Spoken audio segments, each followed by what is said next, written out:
दोस्तों, भारत के लिए इस वक्त सबसे बड़ी चुनौती खड़ी होने वाली है क्योंकि रूस की तरफ से हमें चक्र-3 सबमरीन की डिलीवरी को लेकर अब एक ऐसा अपडेट सामने आ चुका है जिससे चीन और पाकिस्तान काफी खुश होंगे। वहीं पर आज की इस वीडियो में हमारी दूसरी अपडेट मेक इन इंडिया की ताकत को दर्शाती है, जिसके तहत टाटा अब United nation peace keeping operation में भारतीय सेना की मदद के लिए अपना देसी व्हील्ड APC भेजने को तैयार हो चुका है, जो हमारे लिए एक काफी बड़ा कदम है। तो चलिए इन दोनों ही अपडेट को डिटेल से समझते हैं। दरअसल दोस्तों, 2019 में भारत ने रूस के साथ $3 बिलियन की कीमत पर चक्र-3 सबमरीन को 10 साल के लिए लीज पर लेने की डील साइन की थी। ये सबमरीन भारत को अगले 10 साल के लिए सर्विस में मिलेगी, लेकिन इससे पहले रूस चक्र-3 सबमरीन को 72 महीनों तक रीफिट करेगा, जिसके तहत इसमें हर तरह की परेशानी को दूर किया जाएगा और सबमरीन को काफी एडवांस भी बनाया जाएगा ताकि भारतीय नौसेना की सेवा के लिए ये सबमरीन तैयार हो सके। बता दें, इस वक्त भारतीय नौसेना के पास एक्टिव सर्विस में सिर्फ एक ही न्यूक्लियर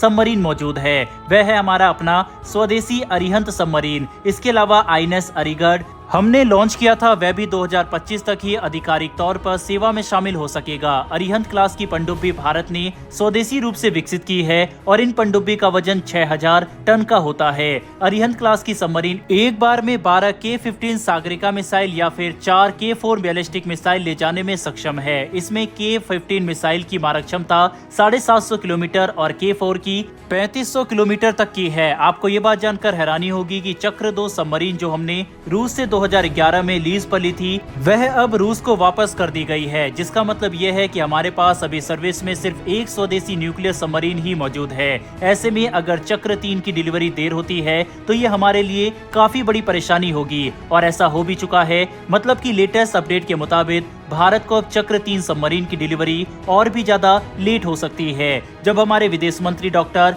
S जयशंकर रूस के दौरे पर गए थे, तब उन्हें काफी आश्वासन दिया गया था कि चक्र-3 सबमरीन की डिलीवरी भारत को सही समय पर कर दी जाएगी। लेकिन अब एक बार फिर से देखने को मिल रहा है कि इसमें हमें और ज्यादा डिले का सामना करना पड़ सकता है, जिसके पीछे की मुख्य वजह दोनों देशों के बीच फाइनेंशियल क्राइसिस है, क्योंकि भारत और रूस के बीच में पेमेंट करने में काफी जटिल परेशानियों का सामना करना पड़ रहा है। ऊपर से रूस यूक्रेन के साथ युद्ध में व्यस्त है, जिससे रूस की अर्थव्यवस्था काफी प्रभावित हुई और इसका असर चक्र-3 की डिलीवरी पर भी पड़ चुका है। वहीं चीन, जिसके पास परमाणु पनडुब्बियों का एक बड़ा जखीरा मौजूद है, वह इस खबर को सुनकर काफी खुश है। साथ ही पाकिस्तान को भी राहत मिली है कि भारत के पास इस वक्त एक ही परमाणु सबमरीन मौजूद है। यह अलग बात है कि हमारी एक परमाणु सबमरीन भी पाकिस्तान की पूरी नौसेना को खत्म करने की क्षमता रखती है, लेकिन चीन हमारे लिए फिलहाल बड़ी परेशानी है, जिसे देखते हुए हमें चक्र-3 सबमरीन की डिलीवरी जल्द ही पूरी करनी होगी। अच्छा होगा अगर ये 2025 तक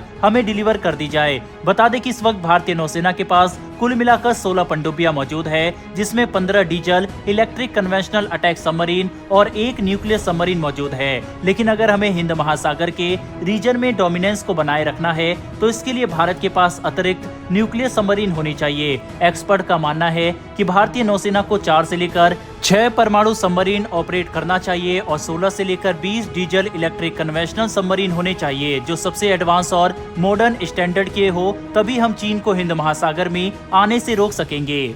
बहरहाल बढ़ते हमारी दूसरी खबर की तरफ। तो दोस्तों, ये खबर मेक इन इंडिया की जबरदस्त सफलता को दर्शाता है। दरअसल लेटेस्ट अपडेट के मुताबिक भारत सरकार टाटा द्वारा बनाई जाने वाली व्हील्ड APC को United nation peace keeping operation में तैनात करने के लिए तैयार है, जहां पर टाटा द्वारा बनाए जाने वाले ये भीमकाय वाहन भारतीय पीस कीपर की सुरक्षा के लिए तैनात किए जाएंगे। बता दें कि United nation peace keeping mission में भारत सबसे ज्यादा सैनिकों को भेजता है और हमारे सैनिक ऐसे खतरे वाले माहौल में काम करते हैं जहां पर जान का जोखिम सबसे ज्यादा होता है, जिसकी वजह से भारत के लिए जरूरी है कि हम अपने सैनिकों की सुरक्षा को बढ़ाने के लिए सबसे सुरक्षित और एडवांस प्रोटेक्शन वाले व्हीकल तैनात करें, जिसके लिए टाटा द्वारा निर्मित व्हील्ड APC बिल्कुल सही विकल्प है। ये व्हीकल एक बार में 3 क्रू मेंबर के साथ 9 सैनिकों को ले जाने में सक्षम है। साथ ही ये पुराने व्हीकल के मुकाबले न सिर्फ ज्यादा प्रोटेक्शन ऑफर करता है, बल्कि ज्यादा मोबिलिटी और ऑपरेशनल फ्लेक्सिबिलिटी भी ऑफर करता है, जिससे भारतीय पीसकीपर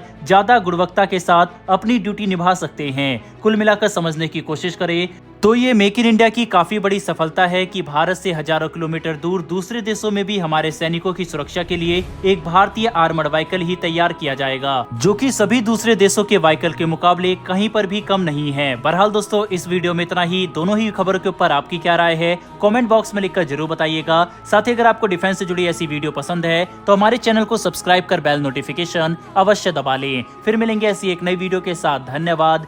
जय हिंद।